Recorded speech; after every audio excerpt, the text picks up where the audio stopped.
This is Duke University. Global trade and environmental justice. Human rights issues are still. The term Ubuntu. About the Alien and Sedition Acts. Is making inferential discovery. The importance of an archive. The John Hope Franklin Center. Special treat on today's Left of Black as we are joined by filmmaker Aishah Shahidah Simmons and her father, Michael Simmons, as we talk about Trayvon Martin, what it meant to come out and have your father embrace you, and violence against women. And later we're joined by Professor Meta DuEwa Jones, who talks about her new book, The Music is Muse, examining jazz poetry from the Harlem Renaissance to the hip hop era. I'm Mark Anthony Neal, and this is Left of Black.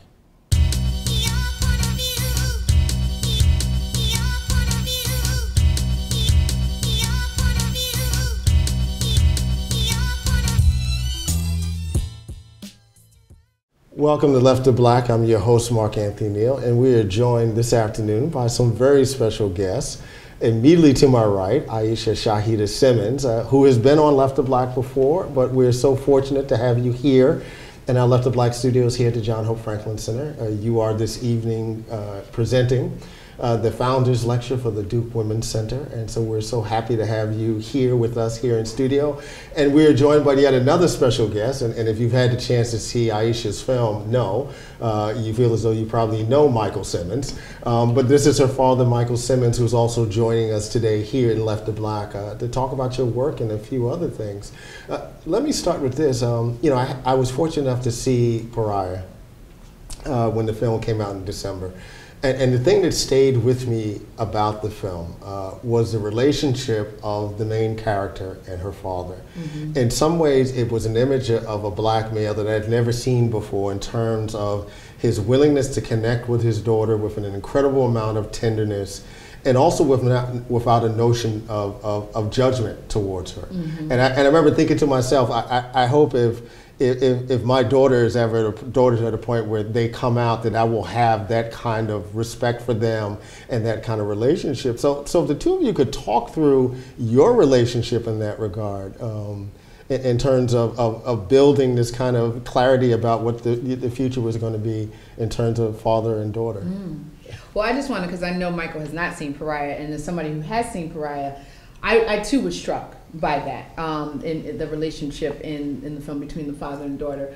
And I think the movie's powerful, so I want to put that out there, and an important film. And I felt we need more films like this. Absolutely. I would say that I felt like the father, while he ultimately accepted his daughter, I felt one of the things was that he also wasn't acknowledging it. He was struggling with, There was an element of shame, right? Exactly. You could tell there was an element of shame. Exactly. And I wanted to share that because with Michael, my father with dad, that was not the situation for me. In fact, as I was struggling and grappling with my own shame and trying to figure out how to deal with it, he really came to me and said, I think that you are struggling with your sexuality.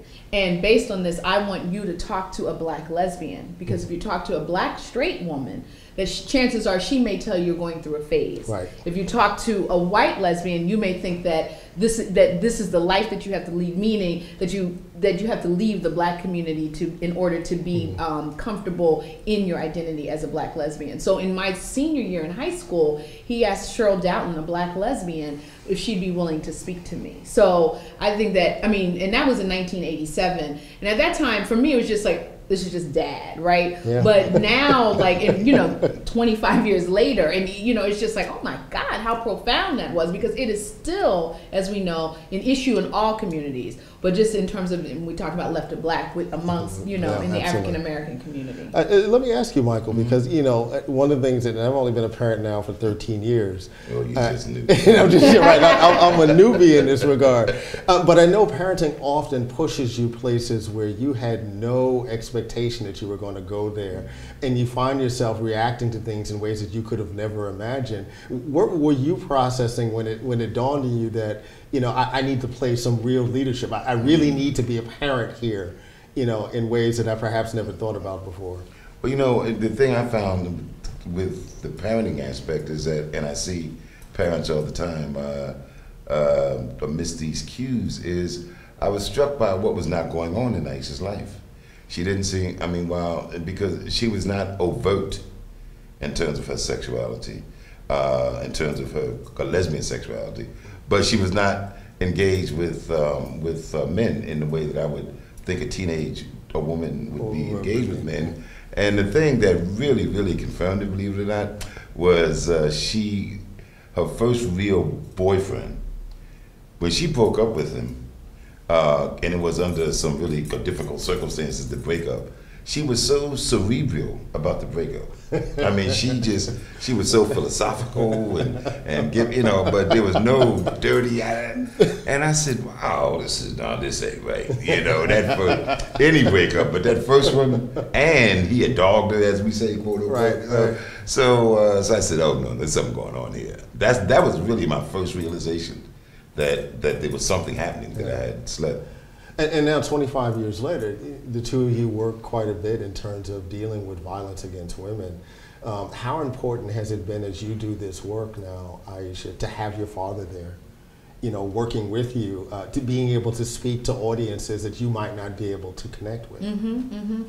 Well, for me, in terms of my work, it's been very powerful. And I need to say, when the Mike Tyson, which for some people who are watching this, they weren't even alive. Right. But when the Mike Tyson trial, when Desiree Washington accused him of raping her, and he was eventually convicted of it, when that came up, I was part of the "what was she doing in the room" thing. Like, I took that position with my dad, and I have to say that it was my dad who really pushed me and said, wait, what are you saying? I mean, I remember us battling about this. And I think that that's very powerful and profound, because in terms of to have a father who, applies feminist principles in terms of really, it's not, I mean, it is feminist principles, but also just taking a stance about you never lose the right to say no around. Right. And so that began, just kind of changing my whole, it's just like shifting my paradigm. And in fact, for me, the Mike Tyson trial in many ways is kind of the climax of the film, of numerous testimonies and all that. And so I think that it's very powerful for me to have that, to being able to engage in dialogue. And while definitely he pushed me, and I guess that was in 91, 92, I would offer that I push him now, that it's kind of it's reciprocal, that, in terms of how we push and challenge each other on these issues around addressing gender-based violence, and in how we both do our work individually and together, both in the United States and internationally. Your film, Know the Rape documentary, was an incredible intervention in our conversations about rape and sexual violence in Black communities. And you've talked a great deal about how difficult it was trying to get support for that and the kind of pushback.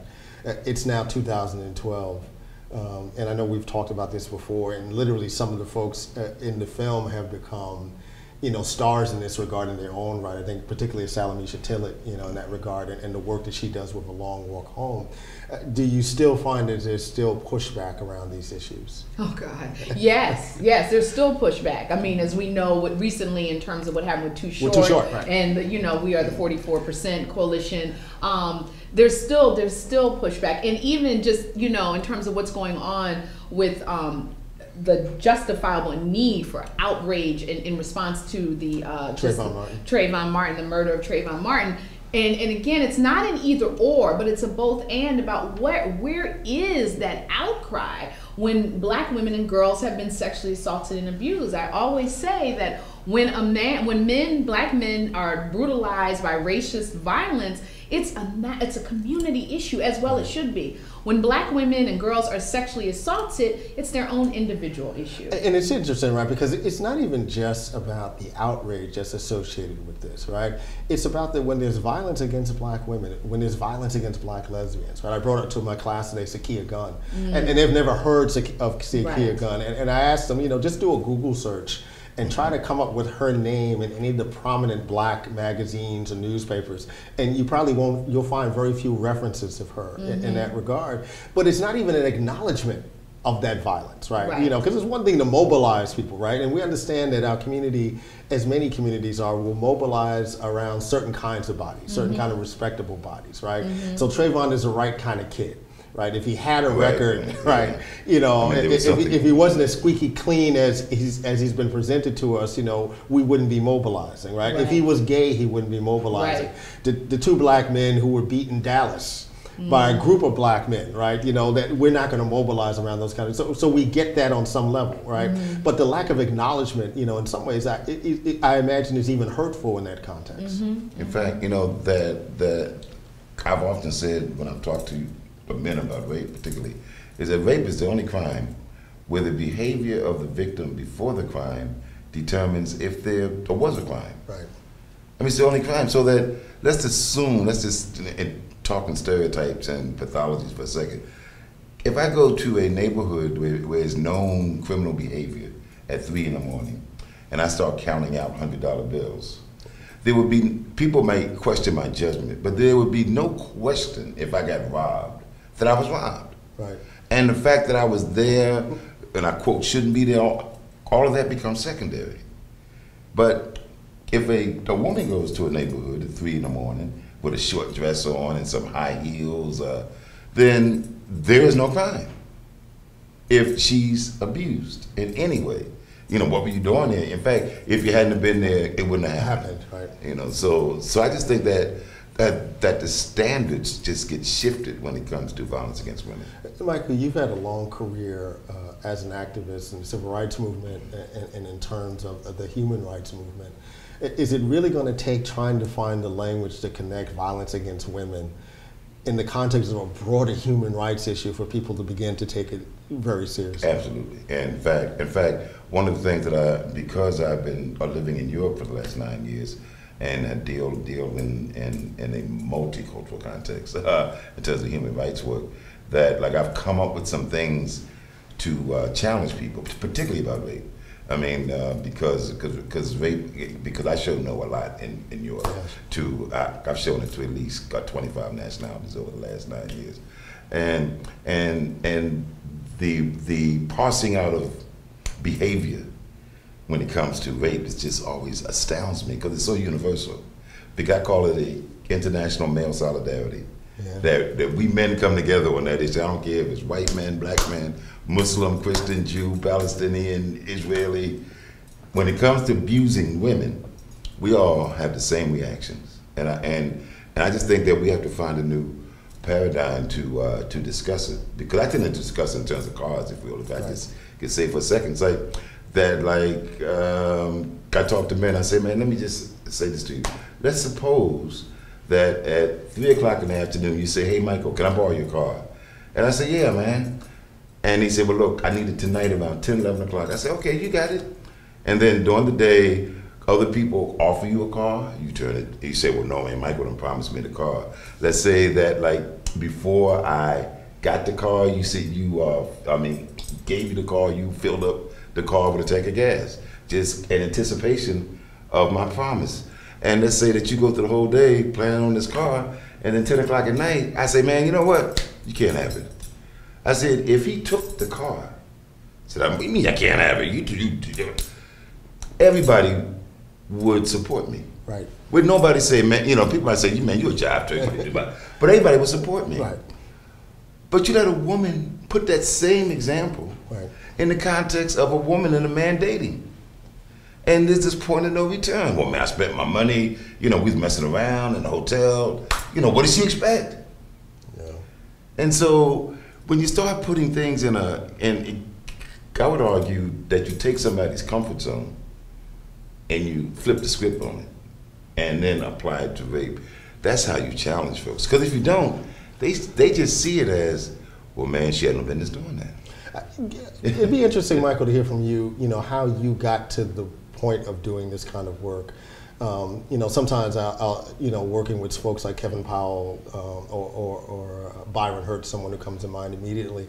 And there's certain kind of guys who do this work, and I'll use myself as an example, right? And I always get kind of marked as the professorial guy. Right. And so, my ability to be able to really talk with cats on the corner are different, right? Yeah. And one of the reasons why we love Byron doing this kind of work, because he's that alpha male type, right? He's a former football player, and I get that same kind of energy from you. Yeah. What was it like for you to make that transition to do this kind of work, and then deal with your own circle of male friends, who are then kind of wondering what's going on, right?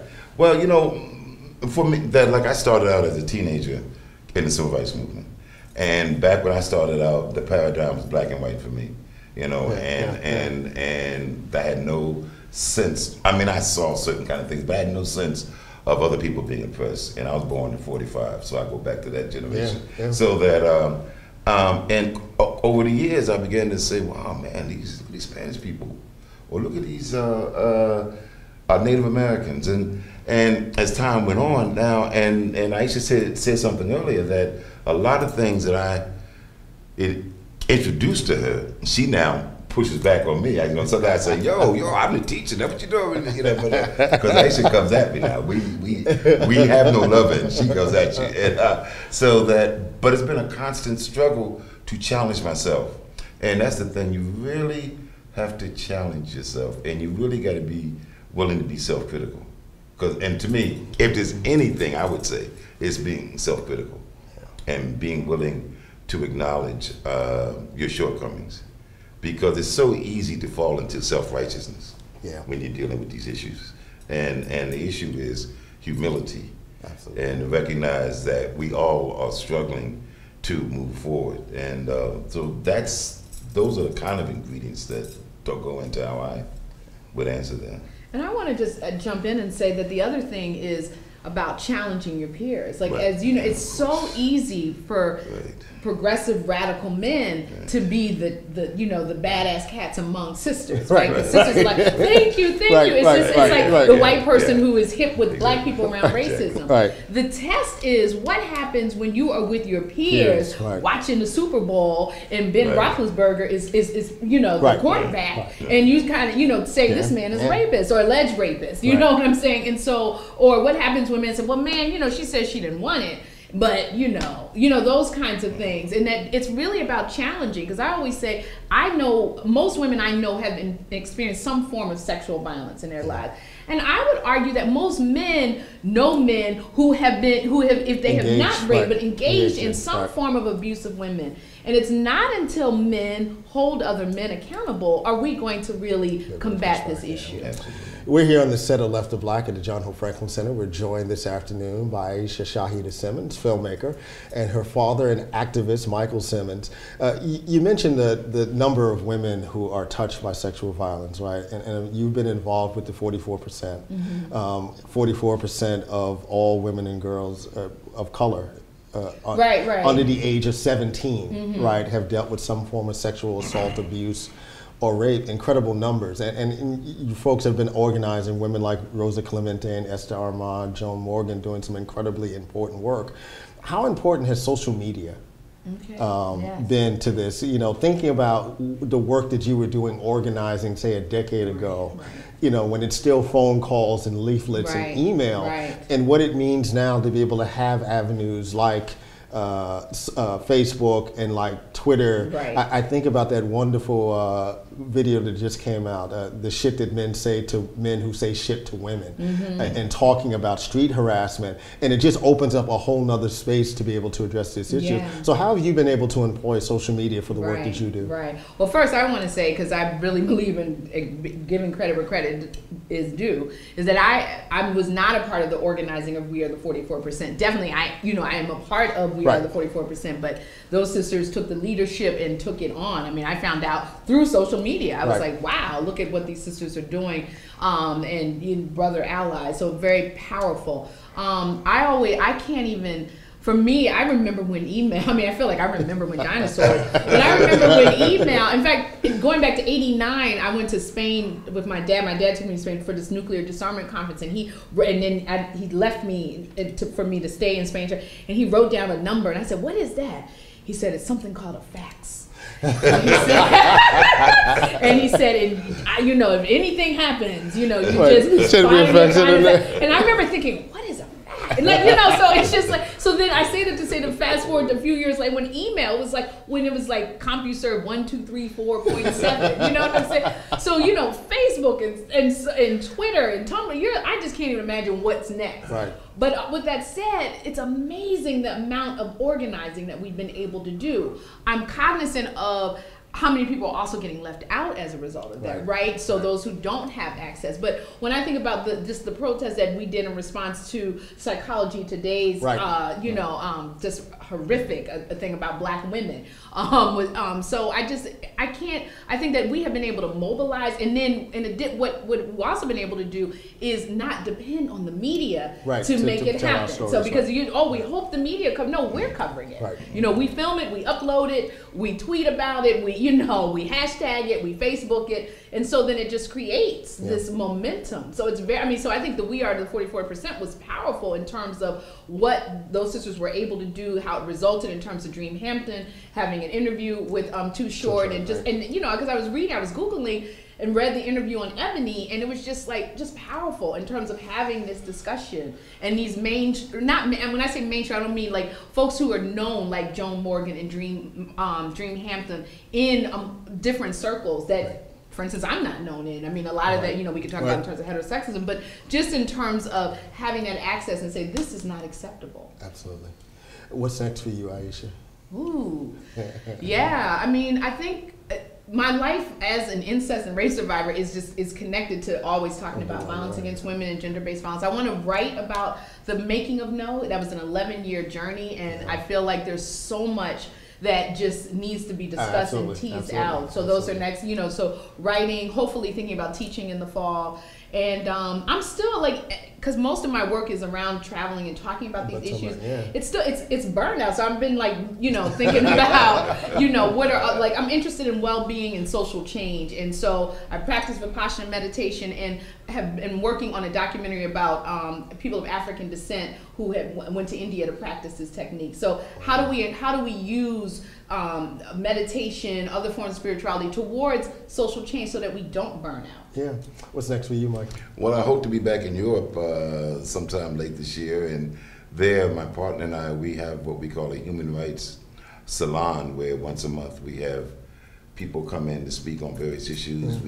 It's probably the largest regular human rights meeting in Eastern Europe. We get about 60 people per event. So, and then I've been organizing around the Roma or the Gypsy population in Eastern Europe, which is treated horribly without going into that.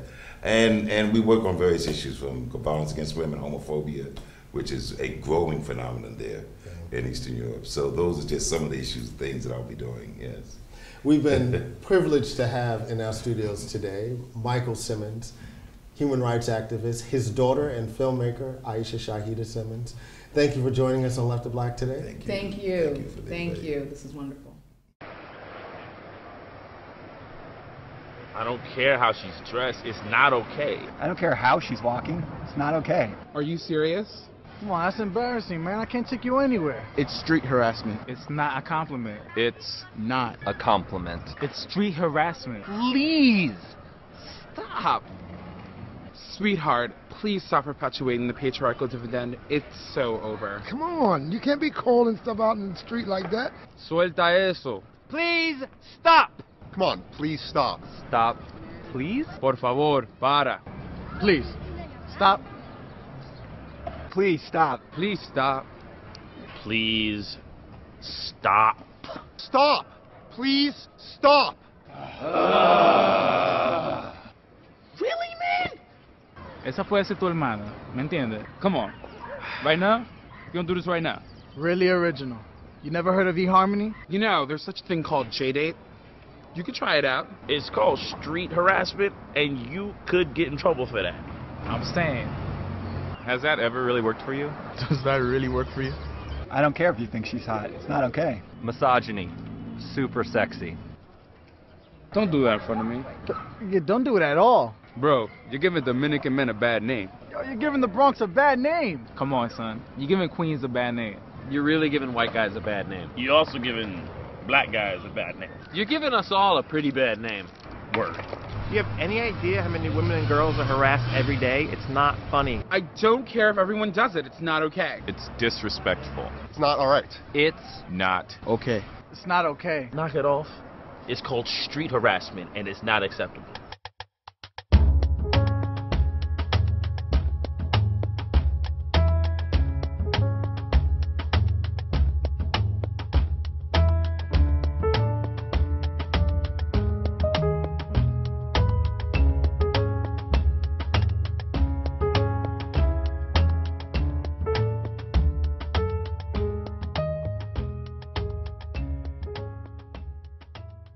Welcome to Left of Black. I'm your host, Mark Anthony Neal, and we're happy to be joined this afternoon by Meta DuEwa Jones, who's Assistant Professor of English at the University of Texas at Austin, the author of the new book, The Muse is Music, Jazz Poetry from the Harlem Renaissance, and what's the rest of that title, Meta? Up to the spoken word. To the spoken word, yes.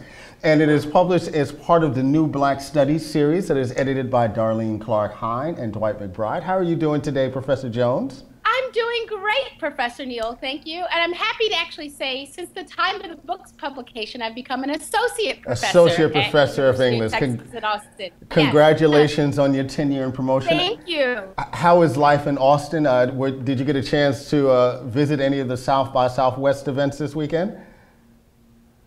I did not get to see South by Southwest this year because I actually was traveling. I don't think you got my message. I actually was at Duke University for part of South by Southwest because I was doing research in the William Grant Still collection you all have there in the Rubenstein Perkins Manuscript Library. So this year I missed it, but I've gone in previous years, and it's always a phenomenal event here in Austin. Yes.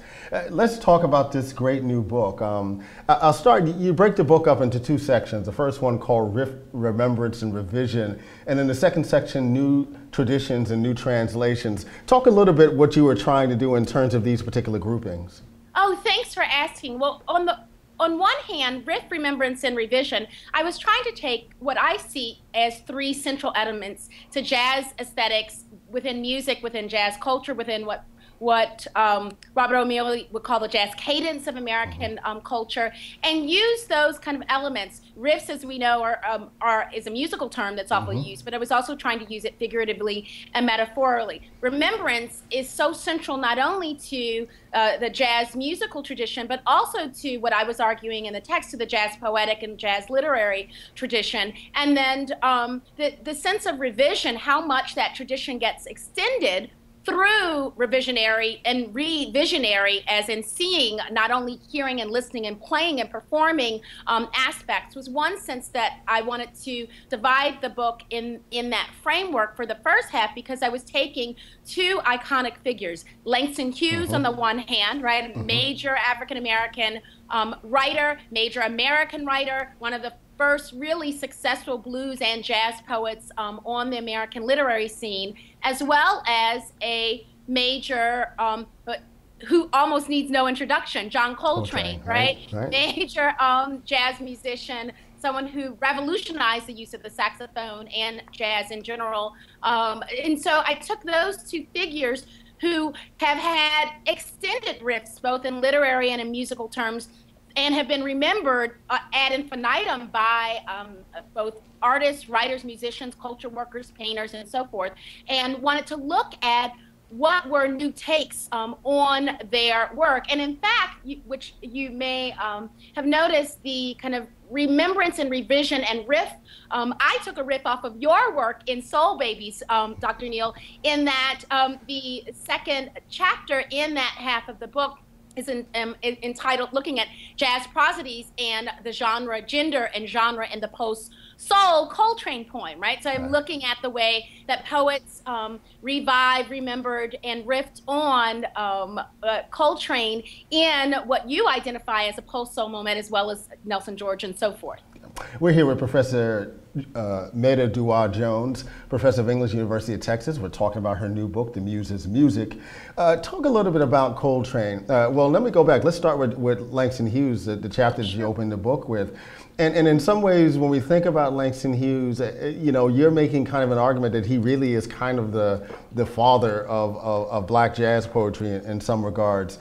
And you know, you kind of challenge our perceptions of Langston Hughes. Folks don't think about Langston Hughes necessarily as someone who worked very hard on his craft, who was invested in his craft on an intellectual basis. I mean, we just think about him as this kind of folk poet, and you make very strong arguments that his embrace of the musicality of his poetry, you know, was him investing in much more than just simply coming off as folksy in the context of his work. Talk a little bit about your relationship to Langston Hughes in relation to this book. Oh, certainly. Thank you so much for that. Well, the sense of Hughes as a folk poet is one that you do. This isn't something, that aspect of the book is something that many scholars and writers and devotees of Hughes have commented on, that he was the poet's poet. He was, you know, sometimes called during his lifetime, anachronistically, now we don't use the term Negro, but poet laureate of the Negro race, right. Or when people were trying to be derisive, poet low rate of the Negro race, in a kind of a negative kind of dish on him. And what I argue in the book is that kind of that revisioning and relooking at Hughes involves studying not only his manuscript archives, but the extent to which he sometimes cultivated the sense, like in his autobiographies, he said things like, many of my poems are seldom revised once I write them. You know, I write them down and then, you know, move on to the next work, in part to cultivate a connection to lay people who perhaps weren't interested or invested, or even the folk, in the idea of kind of this poem as this highly crafted object. But Hughes, on the other hand, if you look at his work, he, in letters and correspondence with the numerous jazz musicians, opera, librettists, other people that he was involved with, he meticulously cultivated his crafts. Ask Your Mama, which is a book-length poem that he published in 1961, underwent 13 drafts of revision, right? And so in the book, I talk a bit about that, right? But I also talk about a new look at Hughes in relationship to a queer aesthetic. And one of the arguments that actually built on work by people such as Dr. Sharon Harlan, Mark Anthony Neal, Dwight McBride, and so forth, is making an argument that Hughes has certainly been celebrated, valued, and iconized in African-American literary studies. And even for people who are musicians, he's definitely the one poet you could argue that is recognized by people beyond African-American literary studies. However, how do we come to know the Hughes we think we know is what I ask, and my answer is we come to know him not only as a folk poet, but we come to know him as a straight poet, right? And so the critique that Phil Subterfuge is encouraged is how to not reduce or essentialize Hughes as a black gay male poet or a black gay voice, limiting the way in which he understood himself and practiced his work, but at the same time acknowledge the queer blues and jazz aesthetics that are present in both the performance of his voice in some of his readings, but also, quite frankly, in the coded ways that he made riffs on kind of, you know, gay, you know, after-hours nightclub culture in his work itself, right? So I look at that, and I also look at how other poets queer Hughes through their revisions of him, through their own poems that riff on him. You know, one of the things I like that you do with Hughes in this kind of context, when you think about someone like Ezra Pound, who theorists love, when you think about Fred Moten's work on Nathaniel Mackey, right? And you write about Mackey also. You know, these are poets that have been elevated. Right, and these are poets who have been elevated by the theorists. And in some ways we don't think about Langston Hughes as being in that space, but you show that, you know, in fact, Langston Hughes is someone who's critical to the kind of expansion of black critical theory around poetry at this particular moment. Oh, thank you so much for saying that. If you got that from the book, then I'm truly satisfied, because part of my argument was take even his simple poems, take a short poem like a Chord Shadow Faces poem, like an Abbat poem where he takes, which to me is so theoretically and complex, where he's using just a handful of syllables, but he's riffing on Ezra Pound's In a Station of the Metro, like Chord Shadow Faces, Shadow Night, Before the Early Dawn Bops Bright, right? And then you can see, if you kind of analyze those poems in terms of use of syllables and use of stress and use of words that actually riff on, let's say, Ezra Pound goes, the apparitions of these faces in a crowd. Hughes writes Chord Shadow Faces, right? And so there's a sense that he's absolutely, during his time in conversation with those high modernists and those who've been taken up by literary critical theorists later and even in our contemporary time, but one has to be open to looking at Hughes in that way, right? And this is why I think readings of African-American poetry in relationship to form, to prosody, to things that look at the structure as well as the culture is so crucial. We're here with Professor Meta DuEwa Jones, who's now Associate Professor of English at the University of Texas at Austin, talking about her brand new book, The Muse is Music, Jazz Poetry from the Harlem Renaissance to Spoken Word. This chapter that you have on the post-soul Coltrane poem, and in some ways, you know, there's a whole romance around John Coltrane. You know, anyone who wants to be a serious artist, be it visual or poetry or fiction and obviously musical, that, you know, they go through this kind of, particularly if you're a black artist working in these contexts, they go through their Coltrane moment, right? How do I take the kind of power and energy and passion that we hear in John Coltrane's performance and translate that into my own work? Talk a little bit about the role that John Coltrane plays in this regard for black artists, and then talk a little bit about this kind of connection between formal training and improvisation, or freedom, if you will, that really comes out in John Coltrane's work, that really is at the root of his impact on these artists.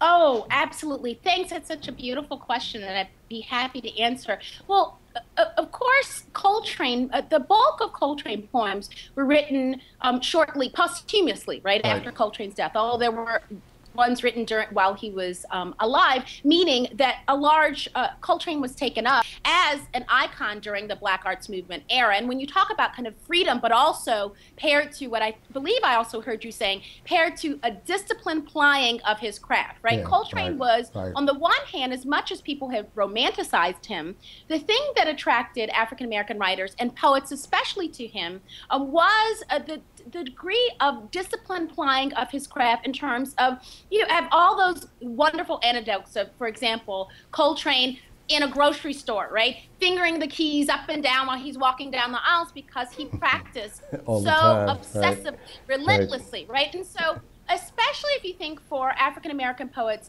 striving to have an identify with an artist who both musically and politically, right, represented ideals that they were working towards, and in terms of craft, he serves as a crucial figure.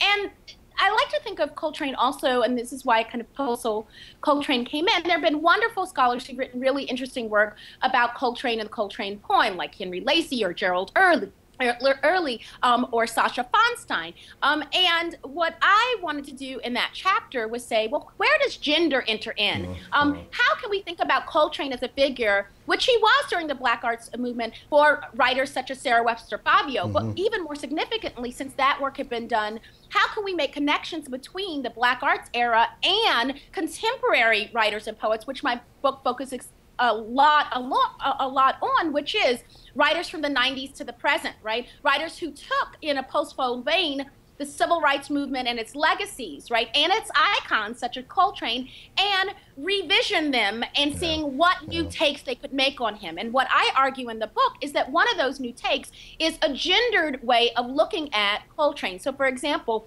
you use the term, like, Hughes is used in our earlier part of this interview. Hughes is kind of the father of jazz poetry, and so Coltrane sometimes is called the father of jazz, not quite in the way that kind of, for example, Louis Armstrong is, but certainly we think in terms of modern jazz sound. Now, what I tried to do is say, well, wait a minute, where does the mother enter in, right? And where does gender enter in? And one thing is, if you look at it, is yes, Coltrane's granddad was a preacher. Yes, he had a whole tradition of male jazz musicians that he worked with. But remember, his father died. I know you know this well, Dr. Neal, that his father died when he was only a teenager, right? And so his mother was a central influence, both in his musical sensibility in his life, but on top of that, his collaboration with Alice Coltrane, which I also talk about, and how poets redo Coltrane poems in our contemporary moment by looking at that. And the other argument I make is, for example, looking at Coltrane himself as a poet, right? And so close reading manuscript hand, his actual handwriting of his famous A Love Supreme liner notes, right? And looking at his use of em dashes, ellipses, exclamation points, underlines, dots, that actually are another way to think about musical notation and composition and the way he performs that poem. We're here with Professor Meta DuEwa Jones. University of Texas, talking about her brand new book, The Muse is Music, Jazz Poetry from the Harlem Renaissance to Spoken Word. I want to stay on that gender piece for a little bit. You talk about in the chapter where you discuss sex, gender, and the jazz body, and the way that we have reduced vocalists in general in jazz and don't think seriously about them as being instrumentalists.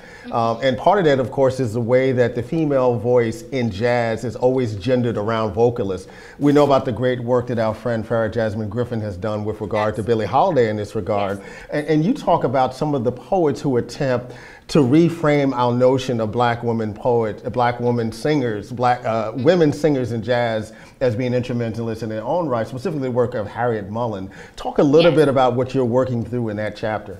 Oh, certainly. Thank you so much. Well, what I wanted to think about in that chapter is not only you mentioned Harriet Mullen, but sex, gender, and jazz body. How has the jazz body been figured in terms of musically, musicians being figured as male, the icon of, if you look at so many kind of jazz compendiums or anthologies or readers or textbooks, the J for jazz, how the icon of not only musicians themselves, and particularly black male musicians, but specific aspects of the jazz instrumentarium, the trumpet or the saxophone, become the emblem of jazz and become gendered in that way, or how to, in terms of talking in a literary vein, how do poets therefore intervene in what I saw as the gender genre divide, vocalists, instrumentalists along kind of male-female lines. Like a poet like Harriet Mullen, and you mentioned Farrah Jasmine Griffin's fabulous work on Billie Holiday, and actually she's done some great work collaboratively on Coltrane as well. Absolutely.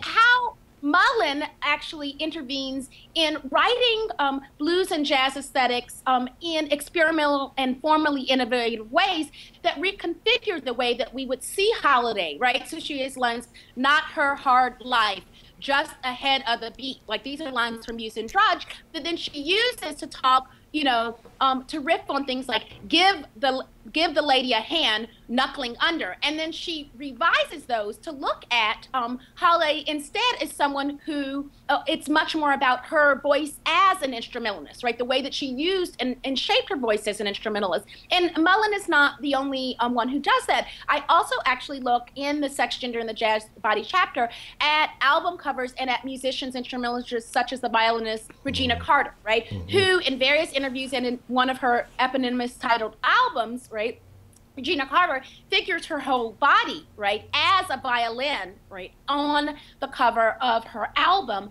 and read that cover visually against her own discussion of her saying that this is not, she says in one interview humorously, she's naked to the waist down, but she's posed backward, and the cover itself figures, has dark marks that figure her as a violin. And what she jokes and says, if I was trying to sell, 100,000 copies of the album, I would have posed front forward, right? I didn't do it for that reason. I did it aesthetically,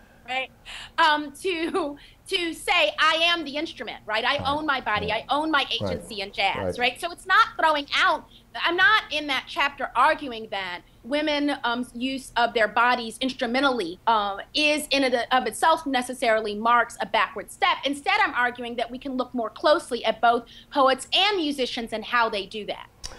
You close up the book, the last chapter, dealing with spoken word, specifically looking at the impact of an artist like Tracy Morris.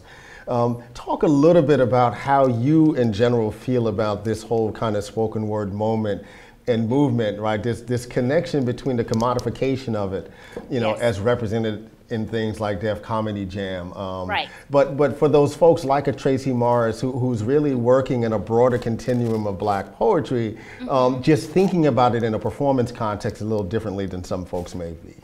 Oh, thank you so much for mentioning Morris. And in that chapter, in fact, it's both the spoken word movement and hip hop that that chapter focuses explicitly on. And one of the reasons I was interested in, to answer your question, an artist such as Morris and to talk about the spoken word movement, is I was interested in who gets left out of discussions about hip-hop poetics, for example, and its connection to spoken word. And a lot of, you have the wonderful reader that you and Murray did and so forth, is that there's a lot of discussion about hip-hop as poetry, and hip-hop as poetics. Adam Bradley has that great book that came out a few years ago as well. But looking at actually poets such as Morris, who have been, or Jessica or Kara Moore, who'd been deeply influenced by hip hop, or in the spoken word aspect, or on the other end, kind of a Major Jackson, who also writes a whole kind of hip hop suite, who are using it in a much more kind of traditionally normative syllabic kind of way to say, how has hip hop influenced poets specifically who are working in this vein, right? And how can we see them who aren't, you know, going to be like a Jay-Z, but who are aspiring, right? I mean, in other words, who are taking hip-hop poetics in a different vein, and often in a formally innovative and experimental vein that sometimes kind of loses the attention that tends to be shown on actual performing musicians, right? Which isn't to say that some of these poets in the spoken word movement don't use their voices as instruments or don't perform as musicians, but often, like Tracy Morris calls herself a multi-instrumentalist, right? She does not want to be called a spoken word poet, because that genre, which I talk about in that book, became very racialized in such a way that people said, oh, these aren't real poets, right? If you aren't really good at poetry, you do spoken word, which of course is not the case, right? And I argue against that it takes a lot of craft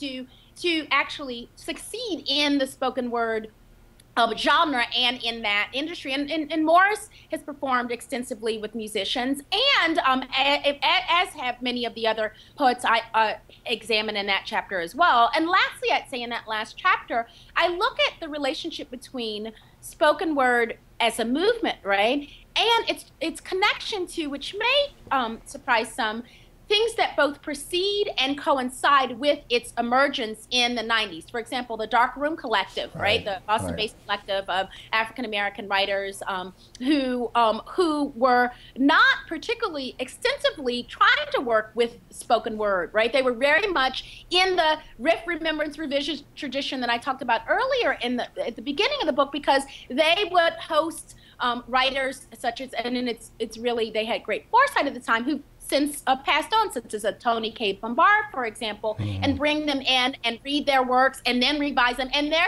quote-unquote spoken word was not the traditional sense where they were performing or even going into slam, but reciting their works aloud as a part of making them a part of their workshop setting. Or the Cave Canem, right, foundation and organization, which itself encourages and includes both people and poets and Black writers from the diaspora who work in spoken word, but who also those who are more interested in a more what I call meditatively muted trumpet voice, right? So that's one way to look at that. Does that answer your question? That does. Dr. Thank you. Yes, Professor Jones, Dr. Jones.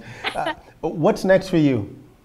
Thank you so much. It's a great question. So there are two different things. Next for me, one, I'm looking at one project that looks at visual art and African-American poetry and the connections between that. And particularly because I see, you know, you have Nicole Fleetwood's great book that just recently came out, Troubling Vision, that there really is a visual turn in African-American theory and literary studies that I'm really trying to kind of track. But again, because my love is on poetry and poetics and its intersections with other art forms, I'm trying to track it and seeing how poets themselves have dealt with it. Poets such as Natasha Trethewey and her work on, I've got a chapter I'm working on now on her and her work on E.J. Belloc in her Belloc's Ophelia poem suite. And so that's one project. And then another creative project I have is working on a series of poems about Alice Coltrane.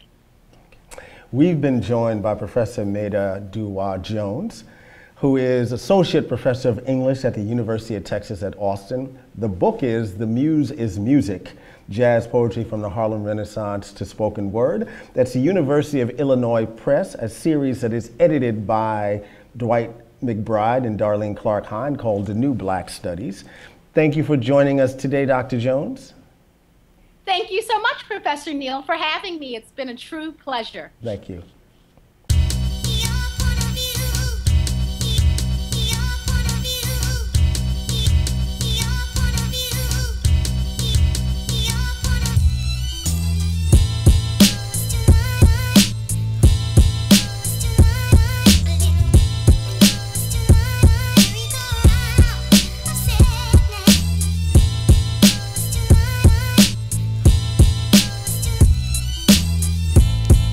You try